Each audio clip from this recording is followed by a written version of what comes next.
ناظرین، مسلمہ کذاب کا تعلق یمامہ کے ایک قبیلے بنو حنیفہ سے تھا۔ یہ اپنے قبیلے کا سردار تھا، انتہا درجے کا چپ زبان اور دروغ گو انسان تھا۔ دنیاوی حرص اور لالچ اس میں کوٹ کوٹ کر بھرا ہوا تھا۔ اس کا پورا نام مسلمہ بن حبیب تھا۔ یہ عرب میں نبی صلی اللہ علیہ وسلم کی زندگی میں ہی نبوت کے مدعی کے طور پر سامنے آیا۔ مسلمہ نے نبی علیہ السلام کو مکتوب بھی لکھا اور اپنی نبوت میں شریک کرنے کو کہا، جسے آپ صلی اللہ علیہ وسلم نے یکسر مسترد کر دیا اور اس سے کذاب ثابت کیا۔ لیکن نبی صلی اللہ علیہ وسلم کی وفات کے بعد اس کا فتنہ تیزی سے پھیلنے لگا۔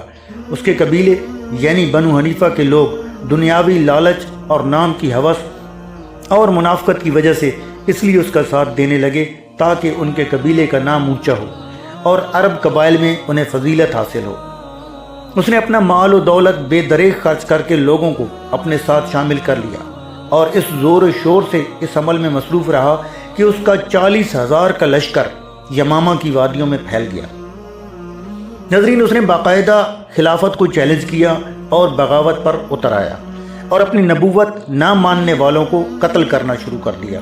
چنانچہ خلیفہ اول ابوبکر صدیق رضی اللہ عنہ نے اس کی سرکوبی کو ناگزیر جانا اور اس کے خاتمے کے لیے لشکر روانہ کیا۔ ادھر سجہ بنت حارث، جو کہ قبیلہ تغلب کے سردار حارث کی بیٹی تھی۔ ناظرین، آگے بڑھنے سے پہلے تھوڑی سی وضاحت کرتا چلوں کہ بعض روایات میں آیا ہے کہ سجہ کا اصل قبیلہ بنو تمیم تھا، جو کہ اس کے باپ کا قبیلہ تھا، اور تغلب قبیلہ اس کی ماں کی طرف سے تھا، اس لیے اس سے سجہ تمیمی بھی کہتے ہیں۔ الغرض سجہ بنت حارث اپنے والد کی اکلوتی اولاد تھی۔ اس کے والد نے تیر اور تلوار زنی کے اسے خاصے گر سکھا رکھے تھے، اس لیے وہ ان چیزوں میں ماہر ہونے کے ساتھ ساتھ کچھ شعبدے وغیرہ بھی دکھانا جانتی تھی، کیونکہ ان سب چیزوں کے ساتھ ساتھ وہ ایک کاہنہ بھی تھی۔ وہ شکل و صورت سے خاصی حسین تھی۔ اس نے جب مسلمہ کے بارے میں سنا کہ اس کا فتنہ کافی زور پکڑ گیا ہے اور اس کے بہت سارے پیروکار بن گئے ہیں، تو اس کے دل میں یہ خواہش ابھری کہ مجھے بھی اپنی قابلیتوں سے کام لیتے ہوئے کسی بڑے مرتبے تک پہنچنا چاہیے۔ چنانچہ اس نے بھی نبوت کا دعویٰ کر دیا۔ اس کے قبیلے والوں نے بھی اس کے سامنے لبیک کہا اور اکثریت اسلام سے پھر گئی۔ بنی تغلب والوں کے سردار، جو کہ زیادہ تر عیسائی مذہب پر تھے، فوراً اپنا مذہب چھوڑ کر سجاہ کا کلمہ پڑھنے لگے اور یوں اس کا بھی ایک بڑا لشکر فتنہ انگیزی کے لیے تیار ہو گیا۔ سجاہ ان کی رہبر و رہنما بن گئی۔ ناظرین، جہالت ایسی چیز ہے کہ انسان کو صحیح اور غلط کی پہچان باقی نہیں رہتی۔ اسی طرح سجاہ کے قبیلے کے کچھ لوگ فخر سے یہ بات کہتے تھے کہ پوری دنیا پر مرد نبی آئے ہیں مگر ہمارا نبی ایک عورت ہے۔ الغرض اس نے اپنا لشکر تیار کیا اور سرزمین عرب کو فتح کرنے کے ارادے سے نکل پڑی۔ اس کا پہلا ہدف مسلمہ کذاب تھا تاکہ اس کو زیر کر کے مزید دوسرے قبائل پر اپنی ہیبت طاری کر سکے۔ اس لیے پہلے اس نے یمامہ کا رخ کیا۔ سجاہ کے یمامہ پہنچنے کی خبر جیسے ہی مسلمہ کو ملی تو وہ قلعہ اندر سے بند کر کے بیٹھ گیا۔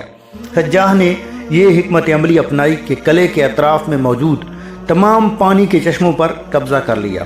یہ حالت دیکھ کر مسلمہ کو کافی پریشانی لاحق ہوئی۔ مسلمہ جھوٹا ہونے کے ساتھ ساتھ چالاک اور مکار بھی غضب کا تھا۔ اس نے سجاہ سے ملاقات کی خواہش کا اظہار کیا اور اس ملاقات کے دوران اپنی چرب زبانی اور چکنی چپڑی باتوں سے سجاہ کو اپنے ساتھ شادی کرنے پر قائل کر لیا اور وہیں پر اس سے شادی کر لی۔ اب ان کے مطابق یہ دونوں میاں بیوی نبی اور نبیہ بن گئے تھے۔ سجاہ 3 دن مسلمہ کے پاس رہنے کے بعد جب اپنے لشکر والوں کے پاس واپس گئی تو انہوں نے اس سے احوال پوچھا تو اس نے بتایا کہ میں نے مسلمہ سے شادی کر لی ہے۔ اس پر اس کے سرداروں نے اس سے سوال کیا کہ مہر کیا مقرر ہوا؟ اس پر سجاہ نے بتایا کہ مہر کا تو کوئی ذکر نہیں ہوا۔ اس پر سرداروں نے کہا کہ آپ کا اس طرح مہر کے بغیر واپس آنا جائز نہیں ہے، جائیے اور اس سے مہر طلب کیجیے۔ سجاہ جب واپس گئی تو مسلمہ نے قلعہ بند کر دیا اور آنے کی وجہ پوچھی، جس پر سجاہ نے مہر کا تقاضا کیا تو اس نے کہا اپنے مؤذن کو بھیجو۔ جب مؤذن آیا تو مسلمہ کذاب نے پوچھا تم پر کتنی نمازیں فرض ہیں؟ اس نے کہا 5۔ مسیلمہ بولا مجھے ابھی وحی ہوئی ہے کہ تمہاری آسانی کے لیے تم پر فجر اور عشاء کی نماز معاف کر دی گئی ہیں، جاؤ واپس، یہی سجا کا مہر ہے۔ ناظرین، مسیلمہ اس قدر غلیظ اور خبیث انسان تھا کہ اس نے اپنے قبیلے کے لوگ یعنی اپنے مخصوص پیروکاروں پر شراب اور زنا حلال اور نمازیں ساری معاف کر دی تھی۔ یوں مسیلمہ کذاب سجاد سے شادی کرنے کے بعد دگنی طاقت کا حامل ہو گیا۔ ناظرین، ناقص العقل پیروکار اس کی ہر بات کو من و ان تسلیم کرتے اور یہ فتنہ روز بروز بڑھتا چلا جا رہا تھا۔ چنانچہ خلیفہ اول ابو بکر صدیق رضی اللہ عنہ نے اکرمہ بن ابو جہل کو اس کی سرکوبی کے لیے یمامہ روانہ کیا اور اکرمہ کی مدد کے لیے شرجیل کو بھی پیچھے روانہ کیا، مگر شرجیل کے پہنچنے سے پہلے ہی اکرمہ نے لڑائی کا آغاز کر دیا، لیکن انہیں شکست ہوئی۔ اس عرصے میں شرجیل بھی مدد کو آ پہنچے، لیکن دشمن کی قوت بہت بڑھ چکی تھی۔ مسلمہ کی نبوت کی تائید بنی حنیفہ نے بھی کی، اس وقت ان کا بہت زور تھا۔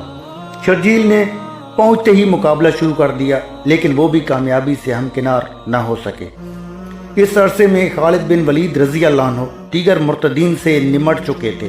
ابو بکر صدیق رضی اللہ عنہ نے انہیں حکم دیا کہ وہ بھی اکرمہ اور شرجیل کی مدد کے لیے یمامہ کا رخ کریں۔ چنانچہ خالد بن ولید رضی اللہ عنہ اپنا لشکر لے کر یمامہ کی طرف نکل پڑے۔ مسیلمہ بھی خالد بن ولید رضی اللہ عنہ کی روانگی کی اطلاع سن کر جنگ کی تیاریوں میں مصروف ہو گیا اور یمامہ سے باہر آ کر صف آرائی کی۔ مسلمانوں کے لشکر کی تعداد 13,000 تھی۔ فریقین میں نہایت سخت مقابلہ ہوا۔ اسلامی لشکر نے اس درجہ دلیری سے مقابلہ کیا کہ بنو حنیفہ بدحواس ہو کر بھاگ نکلے اور مسلمہ کے باقی آدمی ایک ایک کر کے خالد بن ولید رضی اللہ عنہ کی فوج کا نشانہ بنتے چلے گئے۔ جب مسلمہ نے لڑائی کی یہ صورتحال دیکھی تو اپنے فوجیوں کے ساتھ جان بچا کر بھاگ نکلا اور میدان جنگ سے کچھ دور جا کر ایک باغ میں پناہ لی، لیکن مسلمانوں کو تو اس فتنے کو جڑ سے اکھاڑ پھینکنا تھا، اس لیے خالد رضی اللہ عنہ نے باغ کا محاصرہ کر لیا۔ باغ کی دیوار اتنی اونچی تھی کہ اس کو کوئی پار نہیں کر سکتا تھا۔ اس وقت ایک صحابی زید بن قیس رضی اللہ عنہ نے خالد بن ولید رضی اللہ عنہ سے کہا کہ میں یہ دیوار پار کر کے آپ کے لیے دروازے کو کھول دوں گا اگر آپ میرے لیے ایک اونچی سیڑھی تیار کرا دیں۔ خالد رضی اللہ عنہ راضی ہو گئے۔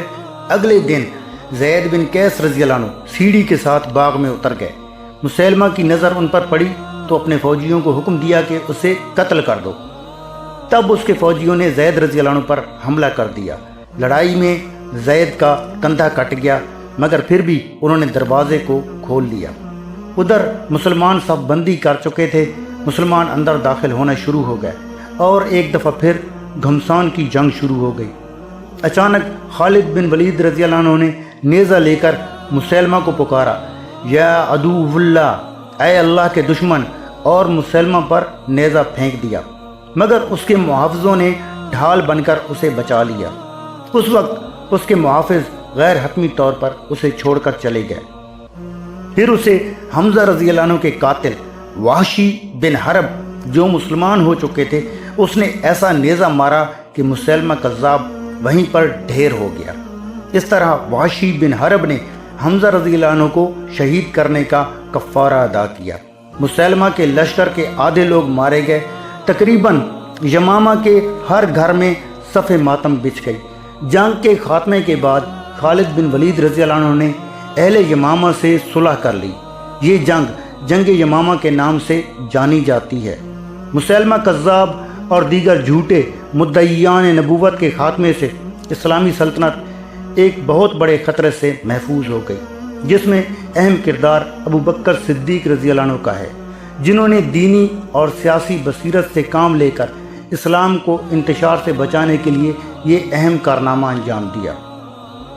ناظرین، جہاں تک سجاح کی بات ہے تو روایات میں ہے کہ وہ بعد میں توبہ طائب ہو گئی تھی اور اپنی زندگی کے آخری ایام تک کوفہ میں ایک راسخ العقیدہ مسلمان بن کر رہی اور اسی حالت میں وفات پائی۔